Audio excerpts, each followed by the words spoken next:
ಯಲ್ಲಾಪುರ ಅರೆಬೈಲ್ಘಾಟ್ನಲ್ಲಿ tempo traveller ಪಲ್ಟಿ. ಚೆನ್ನೈನಿಂದ ಗೋಕರ್ಣ ಪ್ರವಾಸಕ್ಕೆ ಹೊರಟಿದ್ದ ಮೆಡಿಕಲ್ ಕಾಲೇಜ್ ವಿದ್ಯಾರ್ಥಿಗಳು.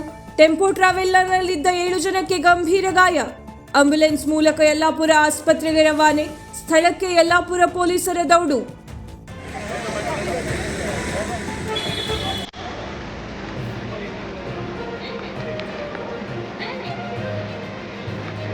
ಒಂದು 6-7 ಜನ ಹೋಗಾರೆ, 6-7 ಜನ ಹಾಸ್ಪಿಟ್ಲಿಗೆ ಹೋಗಾರೆ. ಮೇಜರ್ ಆಗಿದೆಯಾ? ಮೇಜರ್ ಏನಿಲ್ಲ, ಕಾರಲ್ಲಿ ಹೋಗಾರೆ 6-7 ಜನ ಹೋಗಾರೆ. ಅದ್ರಲ್ಲಿ ಏನು ನಿಜವಾಗಿಲ್ಲಲ್ಲ. 6-7 ಜನ ಹೋದ್ರು ಕಾರಲ್ಲಿ.